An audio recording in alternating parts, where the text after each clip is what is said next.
नमस्कार, मैं हूं संजय शर्मा। आप देख रहे हैं 4 PM न्यूज नेटवर्क। गुजरात के चुनाव ने साहब का कुछ मिजाज बदल दिया है। साहब परेशान हैं। गुजरात मतलब साहब की आत्मा। गुजरात मतलब 2024 की चाबी और गुजरात मतलब साहब का भविष्य। सब रणनीति उल्टी पुल्टी हो रही है। पिछले 27 सालों में गुजरात में कभी ये सब हुआ नहीं था जो अब हो रहा है। समझ में नहीं आ रहा कि आम आदमी पार्टी साहब के वोट काटेगी या कांग्रेस के वोट काटेगी। और गुजरात में कुछ भी गड़बड़ हुआ तो पूरे देश में पार्टी के अंदर विद्रोह हो जाएगा कि भाई साहब का रुतबा खत्म हो गया, वो साहब का जलवा खत्म हो गया। तो साहब परेशान है। यही कारण है कि महाराष्ट्र की इंडस्ट्रियां उठकर अब गुजरात जा रही हैं। बड़े बड़े उद्योग, महाराष्ट्र में हजारों नौकरी जाने के लाले पड़े हैं। वो महाराष्ट्र जहां पे भारतीय जनता पार्टी फंसी हुई है। शिवसेना से बगावत करने के बाद मुख्यमंत्री बने साहब भी परेशान हो गए हैं, क्योंकि वहां विधायक ही नहीं समझ रहे हैं। विधायक ही परेशान है। लग रहा है कि विधायक वापस उद्धव की तरफ ना चले जाएं। महाराष्ट्र में उद्धव के प्रति एक सहानुभूति पैदा हो रही है और सबसे ज्यादा, यूपी के बाद सबसे ज्यादा लोकसभा सीटें देने वाला राज्य है। अगर वहां भी गड़बड़ हुआ तो 2024 बहुत भारी पड़ेगा। इधर मेरी महाराष्ट्र के कुछ सीनियर जर्नलिस्ट से बात हो रही थी। शिवसेना के बहुत करीबी हैं वो, उद्धव ठाकरे के बहुत करीबी हैं वो। बाला साहब ठाकरे के समय से वो शिवसेना के करीब जाते रहते हैं, मातोश्री जाते रहते हैं, शिवसैनिकों के संपर्क में रहते हैं, उद्धव ठाकरे के संपर्क में रहते हैं। और उन्होंने एक खुलासा किया, जिस खुलासे के बाद अगर वो हकीकत में बदला तो साहेब के और छोटे साहेब के पसीने आ जाएंगे। बताऊंगा मैं आपको। उससे पहले देश की राजनीति और साहब के सपने और शिवसेना के ख्याल को जोड़ने से पहले मैं आपको देश की राजनीति के पिछले पन्नों की तरफ ले जाता हूं।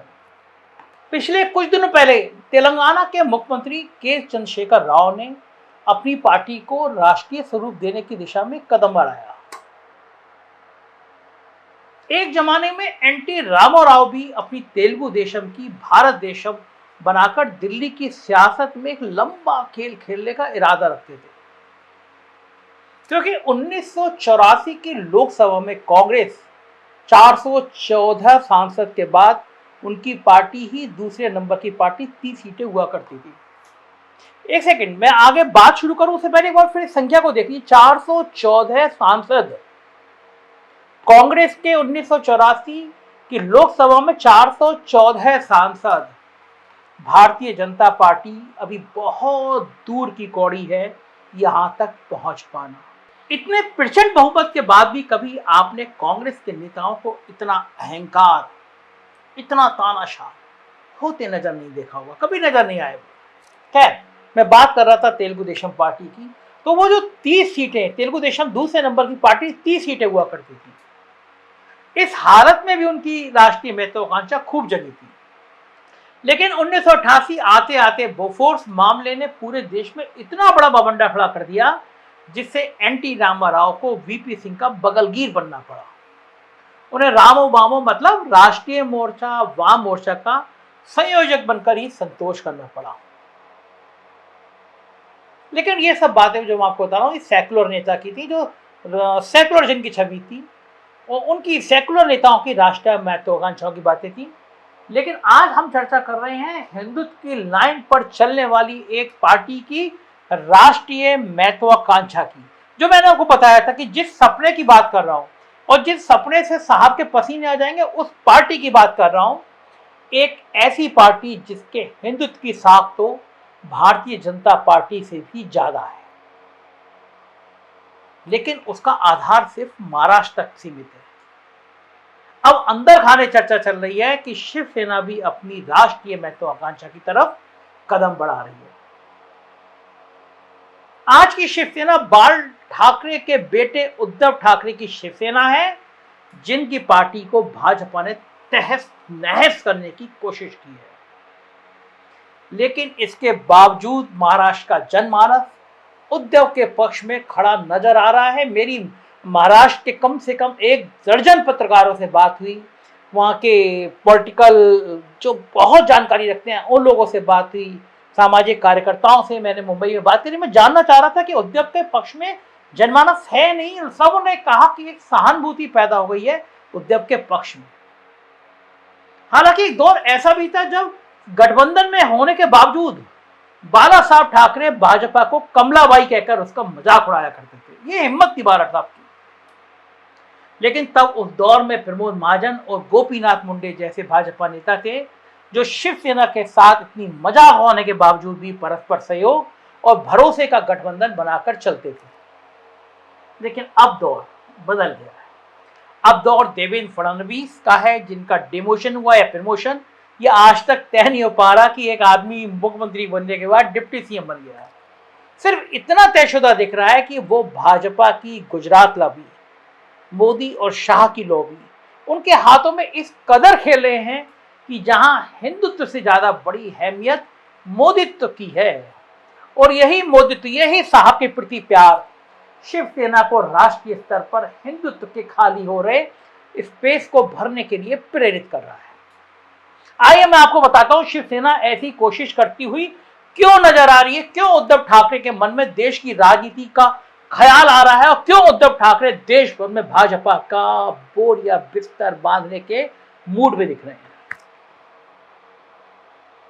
थोड़ा पीछे चलता हूं मैं आपको उस दौर में लेके चलता हूं और साबित करूंगा कि बाल ठाकरे देश के इकलौते नेता थे जिन्होंने हमेशा से यह कहा कि 6 दिसंबर 1992 को बाबरी ढांचे को शिव सैनिकों ने गिराया था, वरना भारतीय जनता पार्टी के नेता तो इस मुद्दे पर भीड़ के मनोविज्ञान के ऊपर पल्ला झाड़कर निकलने की कोशिश करते थे। इसके आगे चले तो 1999 में जब पाकिस्तान की क्रिकेट टीम ने 12 साल बाद भारत का दौरा किया था, तब बाल ठाकरे ने मुंबई में कोई मैच नहीं होने दिया।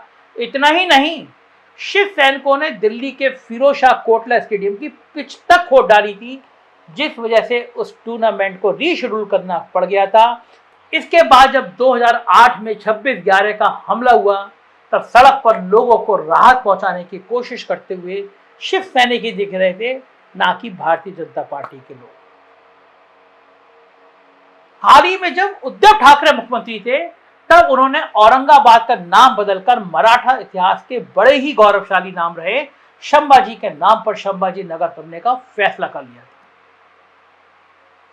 ऐसे में उद्धव ठाकरे के मन में अपनी पार्टी को राष्ट्रीय स्वरूप देने की मंशा पल रही है, तो निश्चित तौर पर यह भाजपा के उस हिंदुत्व की बहुत बड़ी काट हो सकती है जिस हिंदुत्व में सिर्फ गुजरात से आने वाले 2 पूंजीपतियों अडानी और अंबानी के हित ही सुरक्षित दिखाई दे रहे हैं। उद्धव ठाकरे को लगता है कि आज पूरे देश के 110 करोड़ हिंदुओं में अधिकांश लोग आज की मौजूदा मोदित्व की राजनीति से पीड़ित हैं, परेशान हैं, लेकिन उन्हें कोई विकल्प नहीं मिल रहा जिससे वे मोदित्व को ही हिंदुत्व मानने पर मजबूर हैं।